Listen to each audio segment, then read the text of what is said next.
Hi guys, welcome to today's episode. Today, me and Chris sit down to talk about bitch fighting within the industry. Can I start with that? We talk about how different opinions in the industry can become gospel and can become something which almost creates a tribe and this mentality of aggression towards other coaches. It's a very hostile place to be if you're a coach who is just coming through. And we talk about how we all need to be a little bit more aware before we start throwing stones at other people. That's why we've titled this People in Glass Houses. But without any further ado, to Real guys, Coaching Radio, enjoy the the episode. podcast for coaches by coaches. We are here to teach you how to get the most out of your clients and yourself. This is where beauty meets the beast, brains meet brawn, and science meets, well, bro science. Welcome to Real Coaching Radio.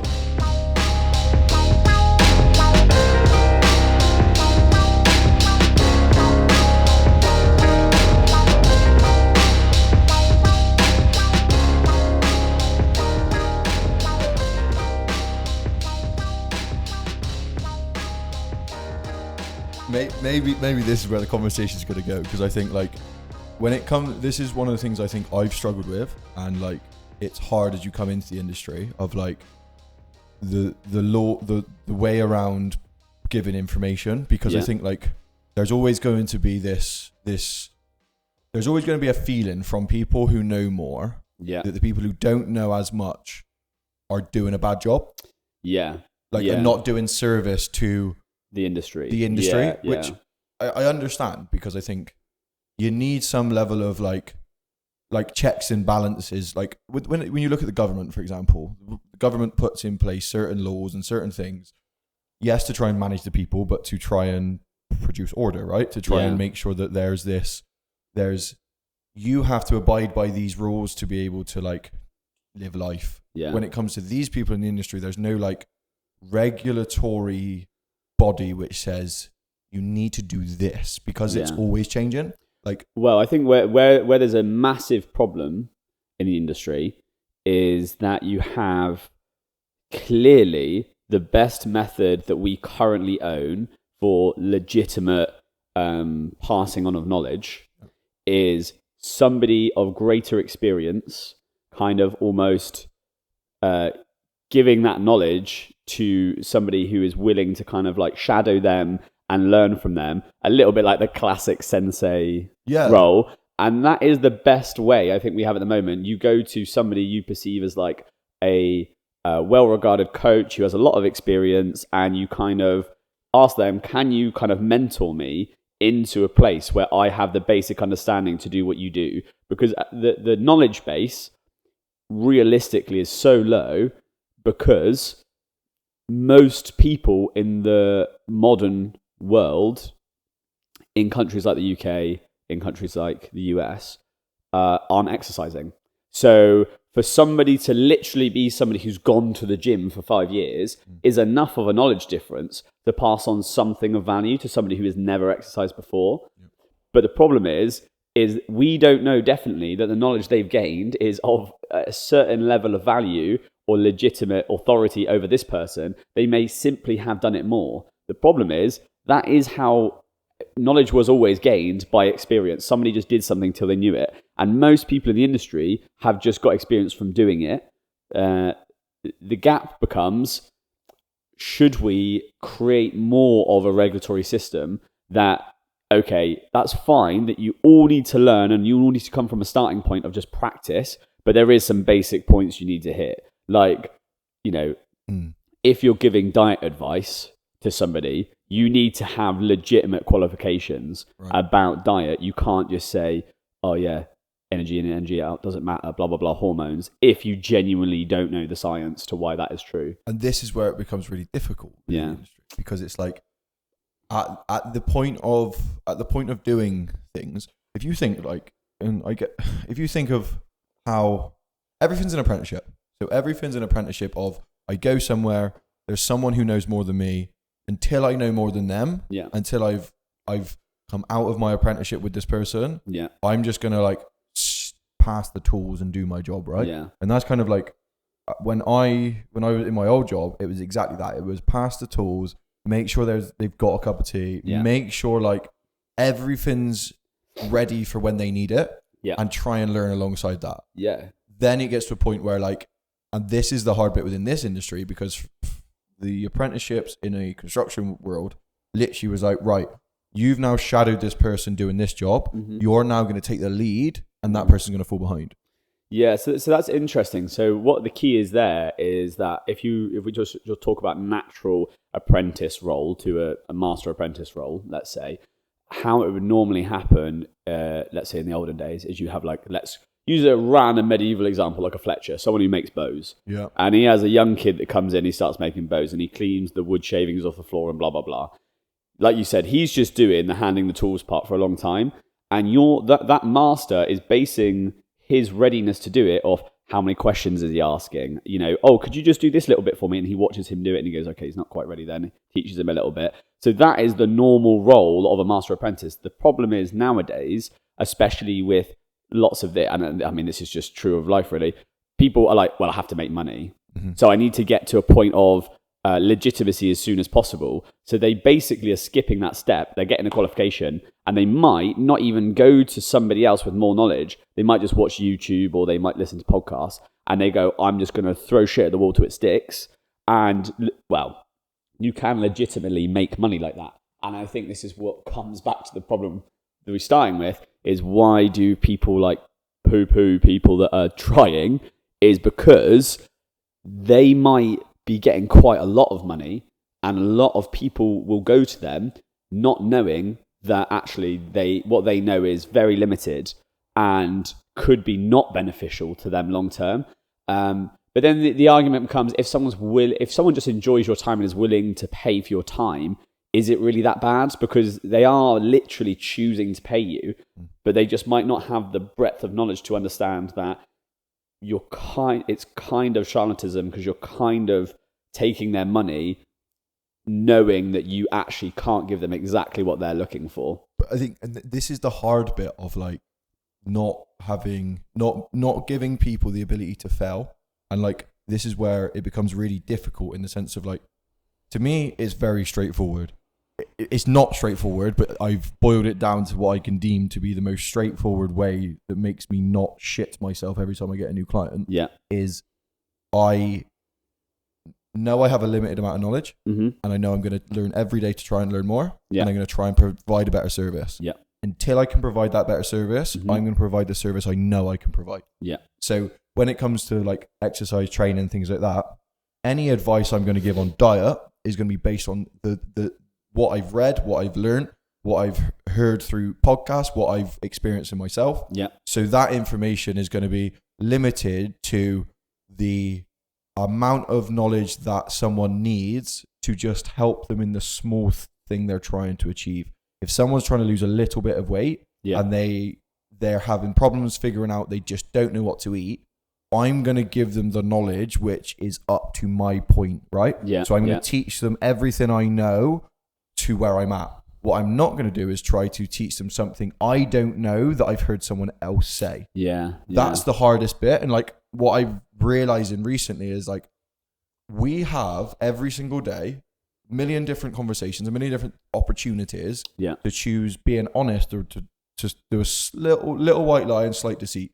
The real hard bit is most people don't know when that's happening to themselves, me included. Which means that when I say something, I have to then be self-aware enough to question, is what I just said something I've heard someone else say? Do I truly understand what that means? That's the hardest bit, because that's the thing about learning. You'll get it. I remember having these moments in school, having these moments doing this stuff, when it's like, you'll be learning, you'll be going through like, I do this, I do this, I do this, I do this, I do this, I do this. I don't know why I'm doing it. And then something clicks. I'm like, that's why.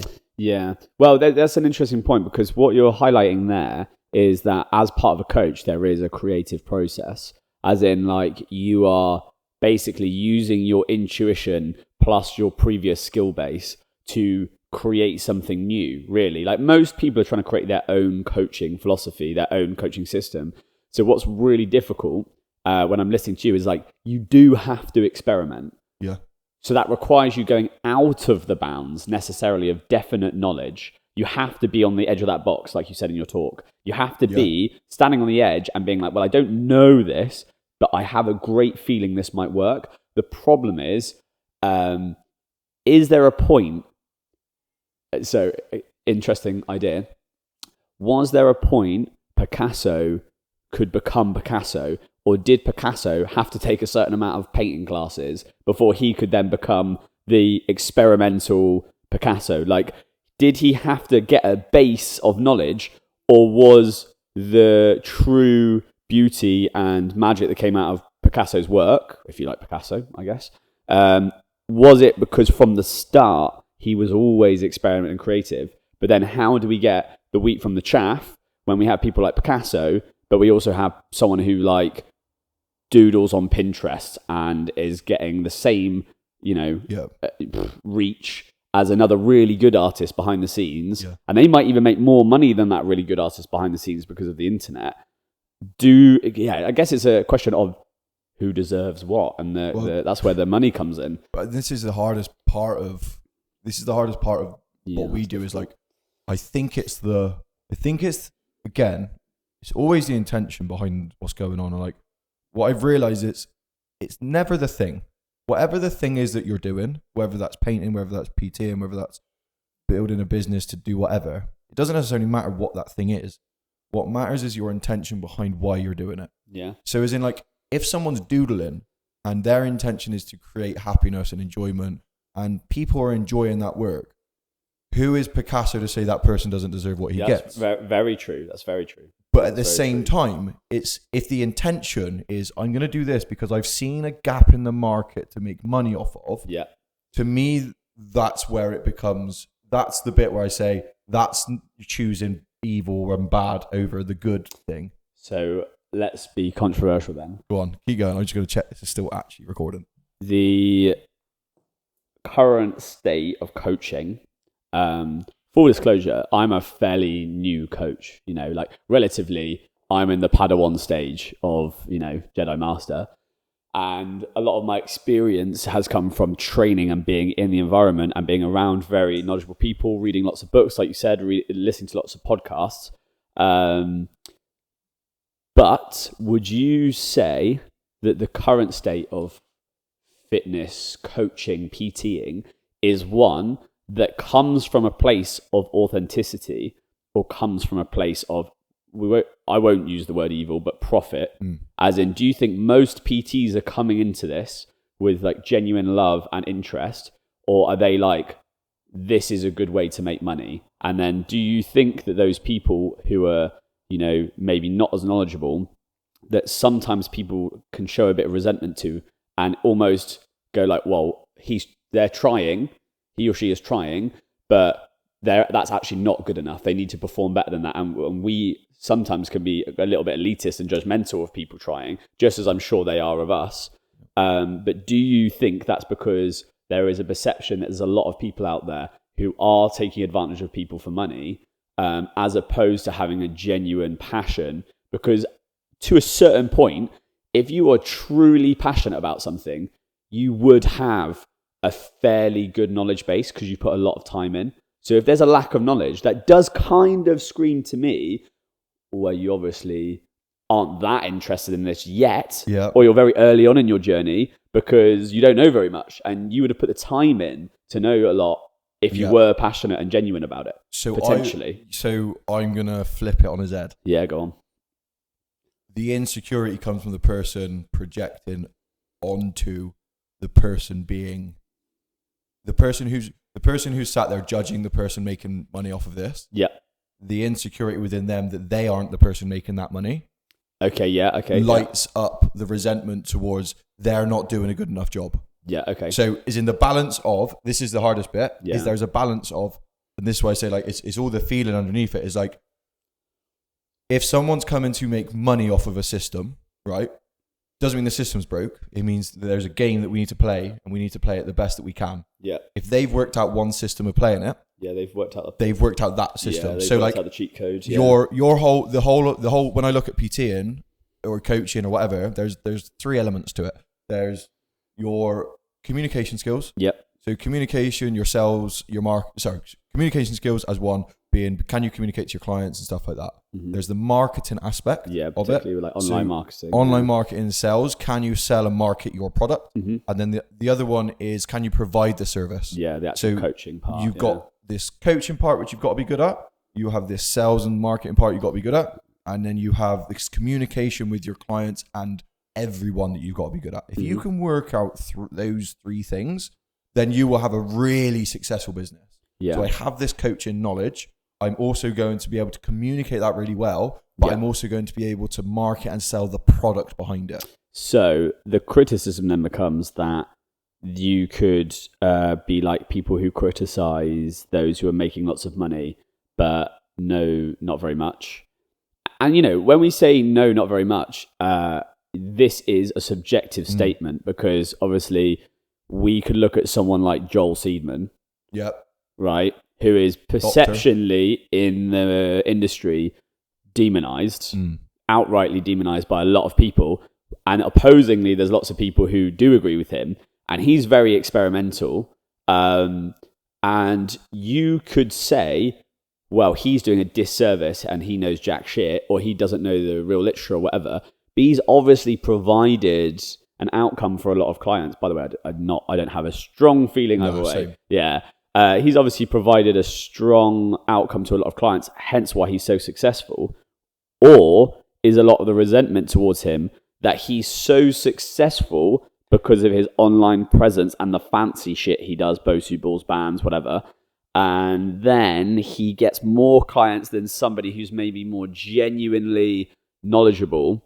And then is it projecting onto him, or is it more like he's cheated the system that's at play? Because whenever there's a new system, we know this from, you know, investment bankers, or whenever there's like a new technology or something where there's like a gap in the market. We think Wolf of Wall Street. There was a time where you could really fucking cheat the system and you could make loads of money really disingenuinely because there was a gap in the market. It hadn't quite been figured out yet that this is the way to do it or not do it. So there was people who were taking advantage of that. You may respect them being able to make lots of money in its own right, but for the service of the industry, you might be like, well, that's a disservice to the general industry because there's a spread of misinformation. So even if you are, let's say, a little bit jealous, and I probably am guilty of this, of someone being successful where I think I potentially should be successful, there is also a maybe ethical question of like, well, who am I to say what's more right or wrong? But I definitely know that that's probably not the angle that we want to spread information on. So yeah, so that's an interesting one. Like, we've obviously talked this before about authenticity and the genuine message of someone, and is that the most important thing? But the problem is, and this is kind of where it comes to a head, Joel Seedman probably thinks that he is being genuine. Right. So when it comes to figuring out a system, yeah, there is a way that it works, and the idea of it is how can you make it work the best for you. So the whole idea of let's stick with Joel Seedman because it's a really good example of like someone who's does loads of fancy exercises, stands on Bosu balls, 90-degree joint angle on everything to create this maximal muscle growth. He uses very long words which mean nothing. Yeah. And what that is playing into the industry as it currently is, playing into the market at hand. People will see the fancy thing and think that's what I want. Now, we can sit there and look at it and go, that's taking advantage. Or we could look at it as like, he's taking the people that we don't want anyway. In the sense of like, when it comes to you providing your service, figuring out your own service and what you can provide value on means that you don't need to worry about anyone else. This is something that I've realized really recently, in the sense of like, what you do really well, double down on that and understand you're never going to be able to do everything perfect. So as long as I'm trying to get better each and every day, I'm going to look at all of these different aspects of my coaching and my job and my business and go like, where could this improve? So for Joel Seedman, he's got the market inside down. For the rest of us looking at that, getting angry that he's spreading misinformation, for example, we have to ask ourselves, like you said, has he given results? By the looks of it, he has to some people. Yeah. Is he great at marketing this? Yes, Yeah, obviously, he is. yeah. At what, like, rather than, and this is what I think of, rather than looking at that and going like, right, this guy's ruining the industry and throwing my toys out the pram. Why isn't it me? Yeah. I look at that and going, what has he done which I can learn from? Yeah, that's really good. And because it comes smart things shit people say. Because how can I look at myself and go like, right, at the end of the day, Joel Seedman has to live with Joel Seedman. I don't have to live with Joel Seedman. Yeah. I'm not or even watch his content ever. So rather than me like consuming his shit and then getting angry, instead of that, I'm just going to go, well, he doesn't matter to what I'm doing, but if there's something I can learn from him, I will. So then I'll take the approach of my service and my values guide what I do. I'm going to ride with them like till I die. Yeah. And I'm going to look at where all of these other people, what they do really well, does that align with my values? Does the way they sell these things align with who I am and what I want to provide? Mm-hmm. Can I provide a better service with more knowledge around that? Because I look at Joel Seedman, I cannot compete with that where I'm at currently. Yeah. So like the knowledge I've got is nowhere near what he will have. So I don't even have the ability to talk out against that. So why would I? So this is the problem that I see with loads of people going the optimal movement and going like, don't use these optimal movements, don't use this.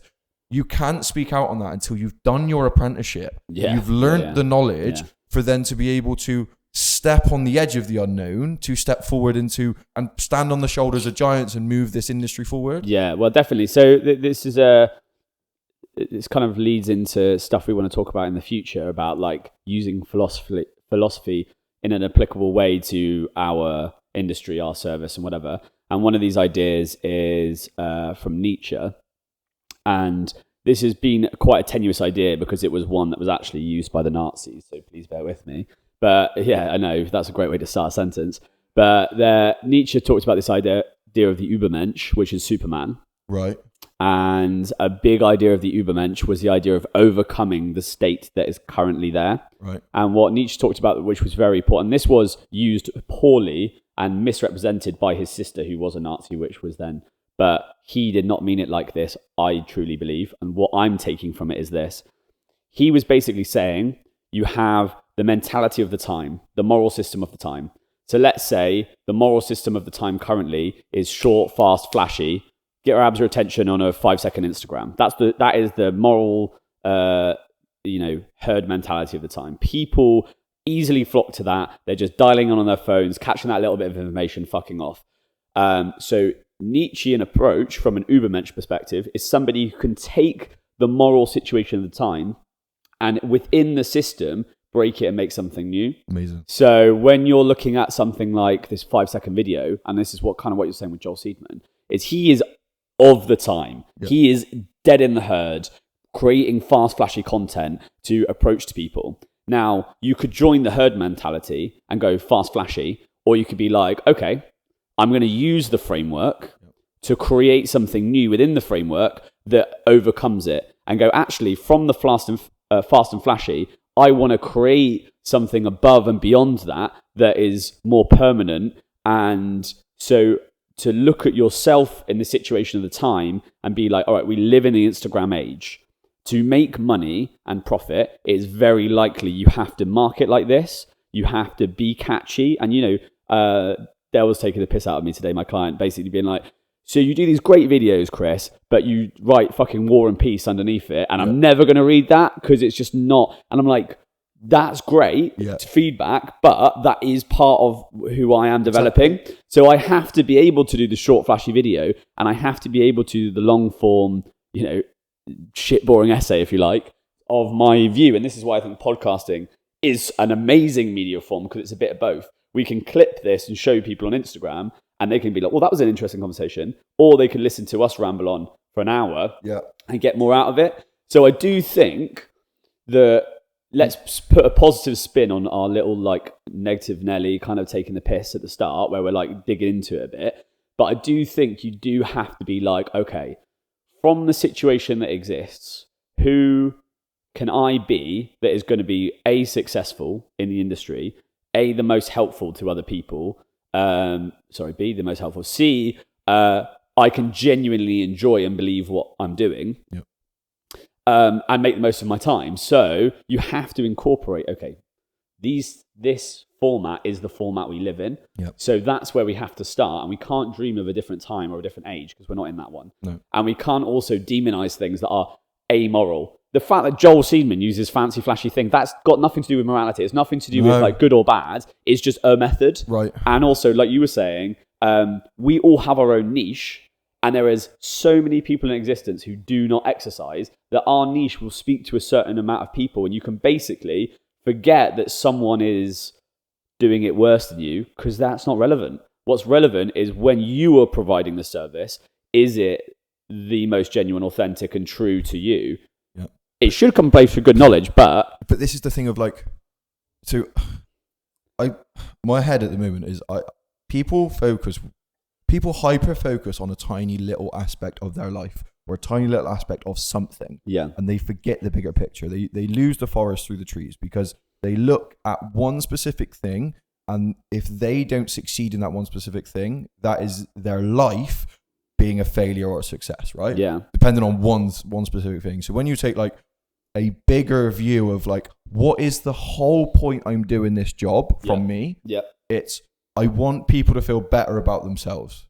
Does it matter if that's with Joel Seedman? Yeah. No. Okay, that's interesting. So like when I rather than this is what happens within every industry, and I understand it because like you have to be progressive with it. You have to push the boundaries of challenging other people because that's how we put man on the moon. We pushed and pushed and pushed, and we're always exploring the frontier. We're always on that edge of the unknown, stepping out. We have to do that to challenge, to make progress. But the thing that we don't need to necessarily do is create our own wins and successes on the basis of other people. We just make sure that what we do and the overriding thing, rather than focusing on how many clients do I have, how much money am I making, why are these people not going to me, rather than doing that, I look at the bigger picture and go, I want everyone to feel better about themselves. If that's not with me, I don't care. I had a client, right, who was with me for about 6 months, almost a year, was a nightmare client, would turn up late, like wouldn't do anything I asked food diary wise, kind of tried to get her to lose weight, wasn't working. She went on holiday, never came back. And I was like, okay, cool. Flirting through Instagram, she's doing a like legs, bums and tums class at some other gym. Yeah. Right? Yeah, okay. So first thought, fucking hell, I'm a shit person. Yeah. Like I obviously was dreadful at my job. I'm not good. Like this one person out of all these clients that I've worked with has found something which works better for them. That's a bad thing on me. And I sat back, and this has been the amazing thing of like the pyramid thing. Yeah. Was I used that to be like, well, what's the bigger picture? Like, what do I actually want? Like, do I have the knowledge to provide her what she wanted? Yes. Okay. Can I be self-aware enough now to know what is going on? What is going on is I'm being upset because I wasn't the one to give her something. When I look at it for the bigger picture, the fact that I got her to a place where she now feels like she can go to a group class and do exercise and enjoy it, I've won. Yeah. Like it's the paradigm shift of like, be self-aware enough to know that your own insecurities are the thing which is sparked here. Be aware enough to know that like Joel Seedman getting loads of money is my own insecurity that I don't have the money. Yeah. Learn that and then just go, right. Yeah, so that's interesting. So don't look at the external world through such a critical lens, but use that critical lens to look at why you're looking at the external world in such a critical lens. So when you're looking at somebody and going, because I know what my reaction would be. Yeah. Because my reaction would be, well, fuck you then. Right. I know that would be my reaction. I know I'm that type of person. And I definitely have a bad habit of externally blaming others for the way that I sometimes feel about how they treat me. Exactly, mate. Which is really difficult. Mate, it happens all the time here. If you guys are in a bad mood and I come in and I'm in a good mood, and then you guys aren't facilitating my good mood, or even more, if I'm in a bad mood and you're also in a bad mood, or just busy, and you're not basically going play with Chris, then I'm like, well, everyone's shit. Everyone hates me. Yeah, like, literally. Yeah. And I know, and I spoke about this to Jasper the other day, and he was like, it's really interesting because you come across like you don't give a fuck, and you clearly do give a fuck about what other people think of you. And I was like, Yeah, that's the difficult thing, because I wouldn't always admit it. Yeah. But mate, like it really does affect me, and I have to sit back and be like, why is this person just getting on with their life, doing their thing, affecting my mindset when they haven't done anything? It's not like when, you know, Mark's busy and he's in a bit of a bad mood. It's not like he turn around and be like, "Fuck off, Chris, you little cunt." It's not like that's happening. He's literally just doing his thing, and I'm like, right, why aren't we right now programming together? Or why are we not? Yeah, why are we not training? Why are we not doing? And that is, you know, being able to look at differently through a critical lens. Right, I'm putting a critical lens externally, but actually it's mostly to do with how I'm feeling right now. Because in a different day, I wouldn't even take notice. You can't. This is the biggest problem that I find, is that like there are excuses everywhere. Yeah. There are reasons, and I could give you a million reasons why something happened, and like I could come up with these ideas in my mind of why she went to these other people and da. Or I can literally sit there and just go, huh, that's pretty cool that I managed to get her to that place. Yeah. And like being able to look within, like this is I can't even explain how much like self-awareness, and like, I've had this conversation with Jess and her sister. Like I've been with Jess for like 3 years now, and she says like the biggest thing you've ever done is you've allowed me to become self-aware, because before I'm now so aware of my actions, whereas before like I would do something not realizing that like I was actually just being out of order. Mm-hmm. And I think the self-awareness aspect to just go like, there's places here that I need to work on. There's things I need to work on. There's places I need to look to improve who I am. And if I can do that, then I'll be able to provide a better service. I don't need to worry about other people. Mm-hmm. Like I use other people as a guide. I look for clues with where success lands.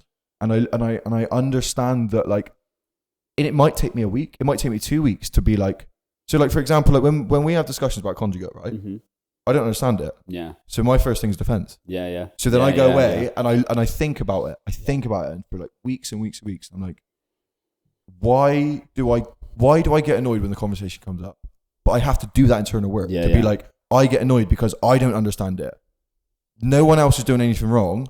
I'm getting insecure because of the knowledge base that I have. And this is, again, I know it sounds fucking stupid with this pyramid thing.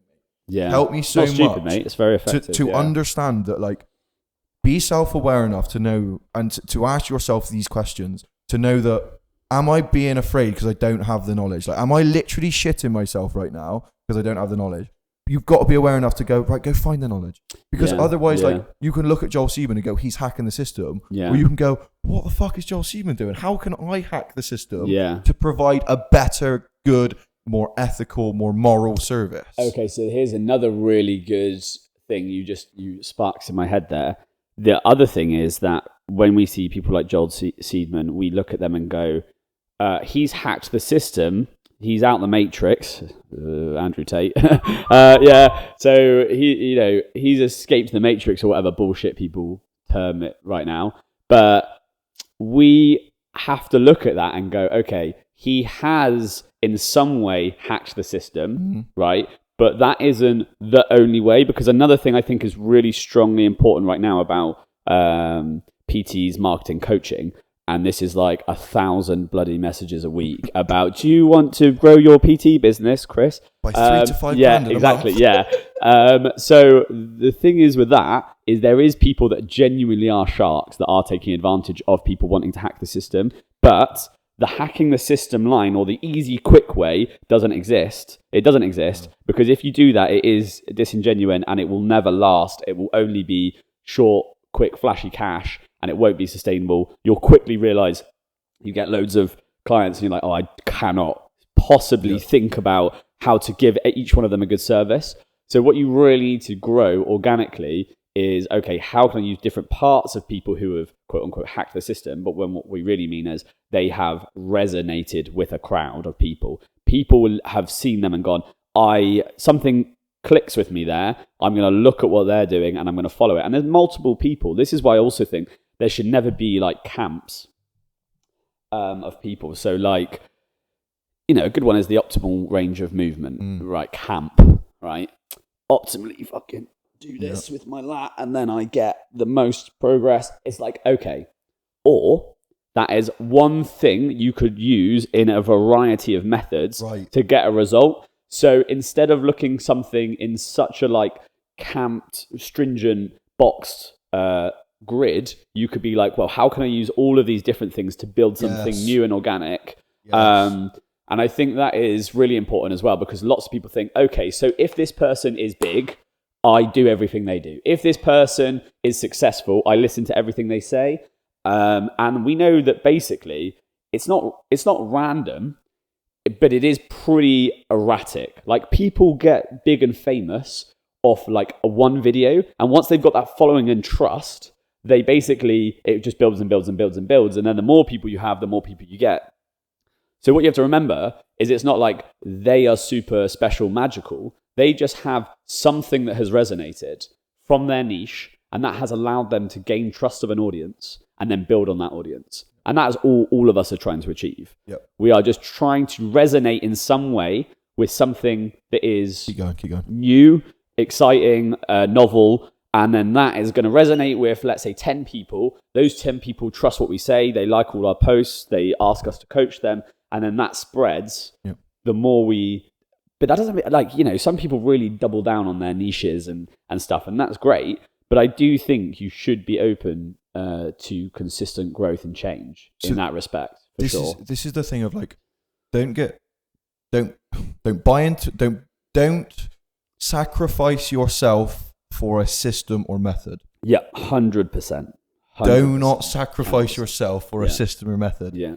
In every aspect of life, except the origin method. Like, no, but like because Yeah. you deny yourself. If you deny yourself for something else, that's the sacrifice you're having to make. Yeah, because you're literally losing yourself. You're losing yourself within it. Yeah. You cannot do that, because then you don't become you. Yeah. You are now just a product of something else. Mm-hmm. This is the thing of like individuality, and like this whole idea of like you don't care, but you do.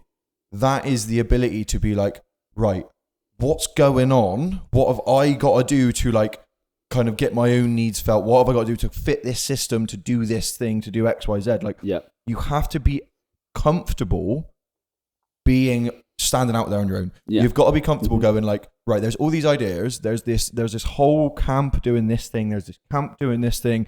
I kind of align myself with this. I kind of align myself with that. Like, very Lib Dem, wishy-washy, like, and I like that because I like the idea that nothing I say or do defines who I am right now. Because I have made, I've made so many mistakes in my life, and I think everyone's made so many mistakes, that the problem happens is if you align yourself to a system, a method, a way of doing things, and saying, this is the way, this is who I am. Who I am is not Charlie anymore. Who I am is conjugate Charlie. That, like, do you know what I mean? Like, when someone goes, someone puts the liver king. I eat raw liver. I am that. Mm-hmm. And then what happens is he gets found out. He realizes he's wrong, but he can't go anywhere. Yeah. He is the liver king. Yeah, he has to. What are you going to do now, mate? Eat more testicles. Apparently. Right. So this is the problem then, because you then have denied yourself, denied reality, denied truth for a system and method to earn yourself financial gain. Oh, yeah. So that's so good, Charlie, because what you said there was actually really clever, because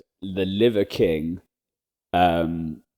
he's on some spiritual journey right now about being natural and whatever, and I like his updates. And I actually appreciate some of the change he's made and the honesty that he's approaching, if he is honest. Obviously, I don't know.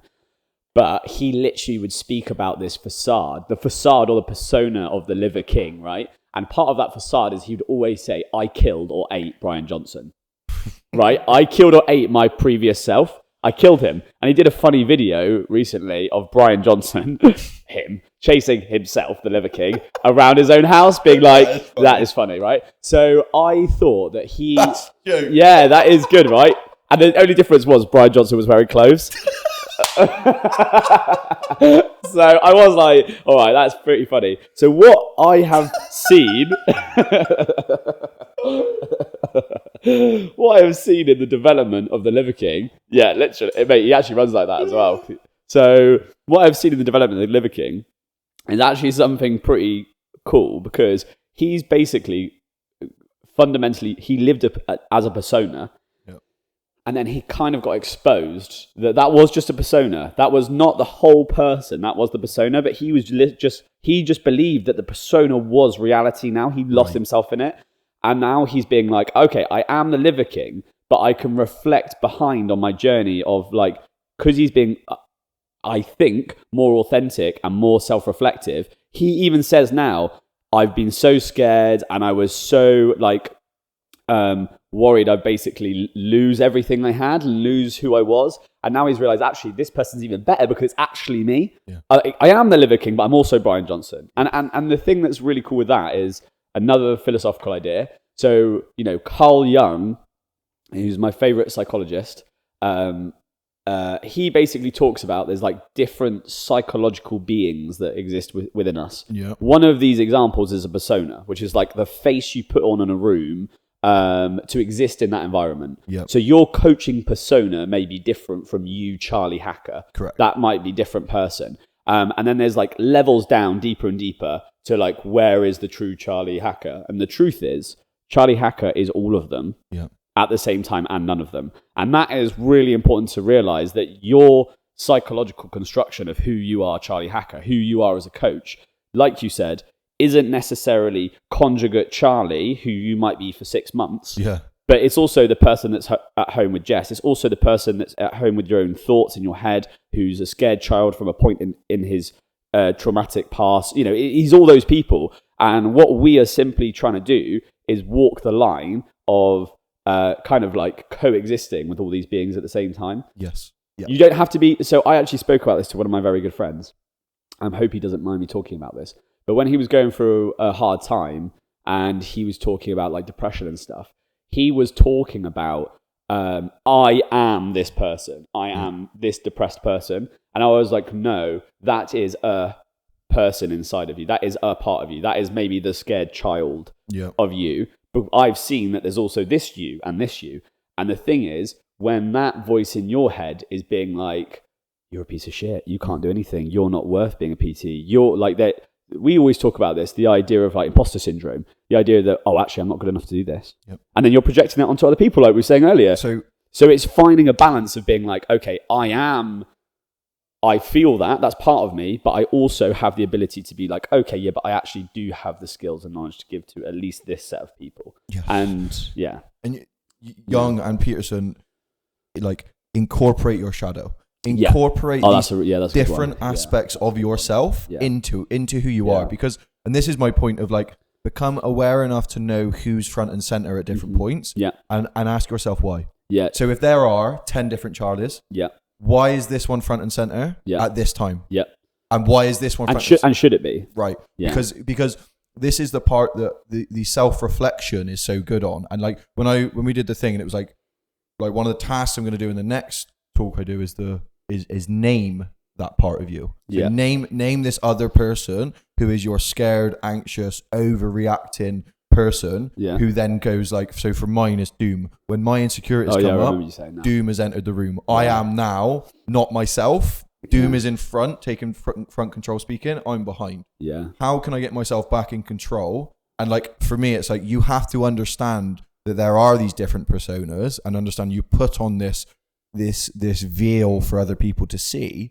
And a lot of that becomes, because of the insecurities, Brian Johnson being scared he'll lose everything. Like, he has to double down on it, or he had to double down on it, because what he thought was real to that persona. So for me to be able to look into what is reality for these different people within myself, I can then incorporate them into and understand them, hug the scared child, to be able to then go out into the world as the free, open Charlie that I want to be. So there's so many good things. Firstly, I just want to quickly say, so Charlie was saying about the shadow then, and I think that's really important just to quickly say what that is. So like Carl Jung talked about you having the shadow, and your shadow is basically like the primal, maybe a slightly more evil shit parts of you that coexist with you. So sometimes when you get that jealous little voice in your head that says something, that's part of you, which is your shadow being the person that thinks the horrible, disgusting thing about somebody on the street, that it just comes into your head and you're like, why did I think that? That was horrible. The person that, laughs at a really dark joke or whatever, that part of you is generally the person that when you hate somebody for something, and it could well be that you're projecting onto them this idea that, oh, that's really bad, but that's actually because you recognize that's part of you. So often the things we dislike about other people are traits that we're very anxious about ourselves, and we think, oh yeah, that's horrible, I don't want to be like that, but we know deep down that's kind of how we are. So yeah, so incorporating the shadow and recognizing our shadow self is a big part of like overcoming the bad parts of you, or at least incorporating them into a better version of you. But there was a theory I came up with once, which was the idea of these three people living together. And I think I was talking to you about it once, and I never really explored it, but I think it is really good. And it's like, life is like a pathway to a destination, but you don't know where it is. And you have these three people that are walking down this pathway. One is the scared, anxious, but kind of like excited child who is up to, he's kind of wants to find out new things. He wants to play. But he's also scared of what might happen. And you kind of have this equal parts, like little boy playfulness or little girl playfulness and excitement and novelty equal to anxiety and being scared. You then have a really arrogant part of you who's like, I am the shit. That's your ego. I am the shit. And it's like a kind of like, I always think of it like an arrogant prince from royalty. They think they know the shit, and they're really directed. They're really forceful. They can often take over your personality, think they're right, but they also are very ignorant. Yeah. They have no real knowledge. They're basically just a big bolstering personality. And then the last person is like a wise old man who knows the way to get to the end, but they're blind. So they know, and this is your intuition, right? You know intrinsically what's good for you, okay? But it's very hard to rationalize, okay, but how do I do that? How do I see clearly the path to me being happy, successful, whatever? And you have the gut feeling, but you're blind to it, because this is the old man that's blind. And this is the three characters that I feel play throughout my life. And at different points, one takes over the reign, and they're bickering and they're fighting along this trail. None of them know the way. I mean, the person who does is blind, right? So even when they listen to them, like, how could you possibly know? Yeah. So you always get that return. So when you feel like, oh, this is right for me, you're like, oh yeah, but how could you know? Right. You haven't been through life. You don't know the ending yet. Could there be a fourth? Oh, go on. Let's add. Oh, that's good. So, or is okay? So is there a mediator between the lot? Because like we have like 5 minutes. I don't know what to call it. But the observer. Like yeah.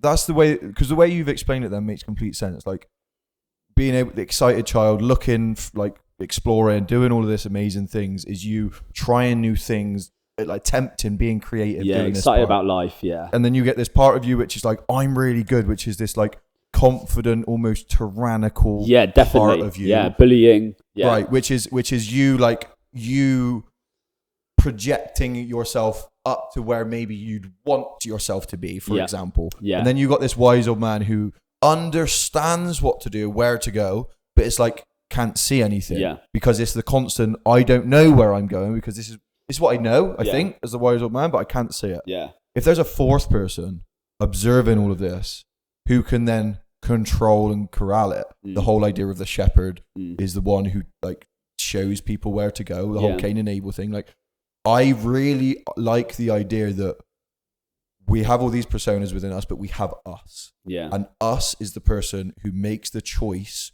on what we decide to do based on our own morals and values and who we want to be and what we want from the world. Because you can, no matter what, do anything you want to do within the world. Yeah. The person who makes the decision has to be you.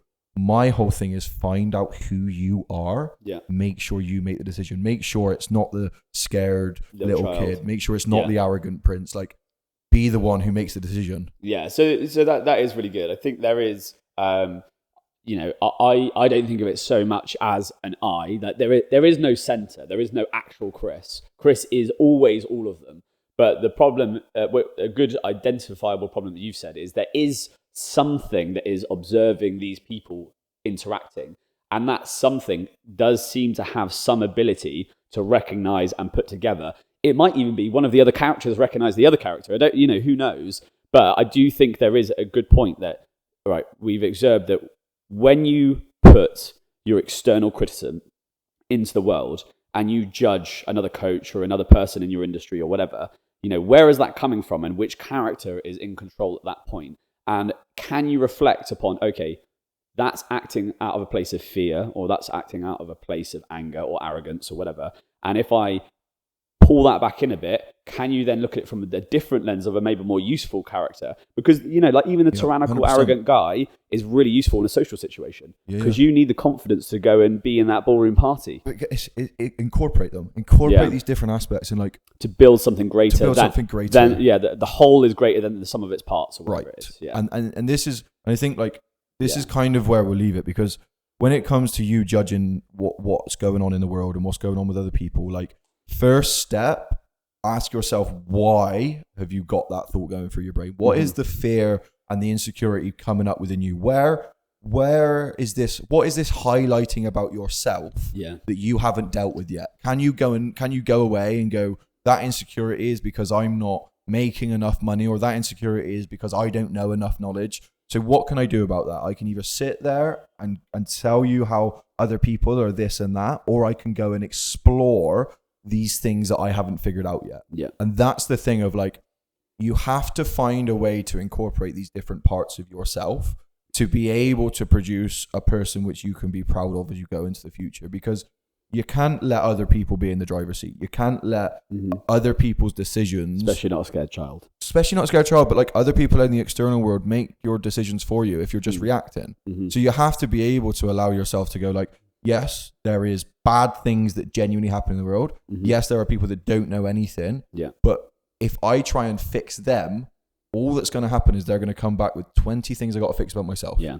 And this is the thing that we need to realize is like, for me, it's like, Musashi, the book I'm reading at the moment, like one of the quotes is like, basically everything comes from within. Yeah. And it's like, I was just about to say something very similar. Yeah, and it's just, and that is it. Everything comes from within. So when you decide to make a decision in your life, make sure it's coming from you, not from a reaction from someone else. Yes, it is a physical journey, this life. It is a physical pathway, but it's also a mental one. And everything physical comes from the mental, and everything mental comes from the physical. Yeah. And I think that when you look at somebody like Joel Seedman and you go, I think he's a piece of shit because of this, and you have a perception, you are simply looking at a projection of reality, just like Plato's cave. You're seeing the shadow on the wall dancing, you're seeing something projected, you are not seeing behind what is projecting, so you don't know the full story. And to simply grab onto that projection is a point of ignorance, but it's also entirely unuseful to you, because then you're literally playing a game with shadows. Which is exactly why, like, all of these things that bring up insecurities, lean into them, because that's where you will grow. Fear is where your path is. Carry on. Cheers. Thank you very much, guys. We will see you on the next one.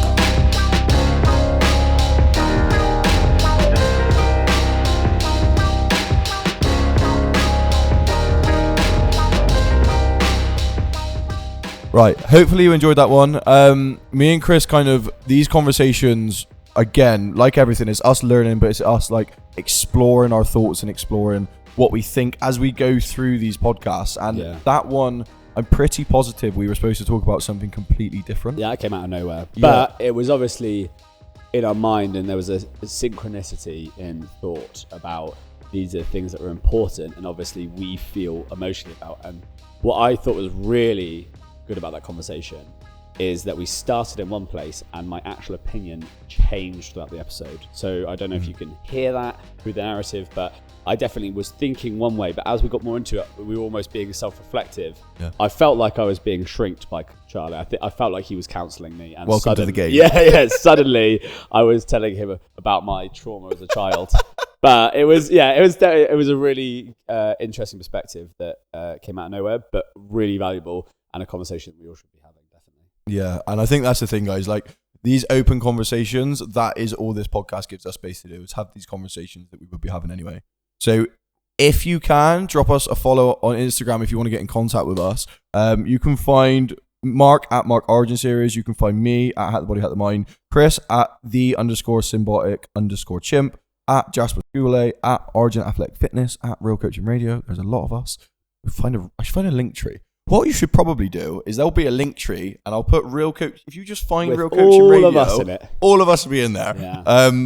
And if you can, give us a 5-star rating review on iTunes and Spotify now, which is great. Share this with your friends and family. Hopefully this does help you. Spread the word. Spread the word. Spread the word. We are trying our very best. Hopefully the audio is sorted out after the last one as well. But thank you so much, guys, for tuning in. We will see you on the next one.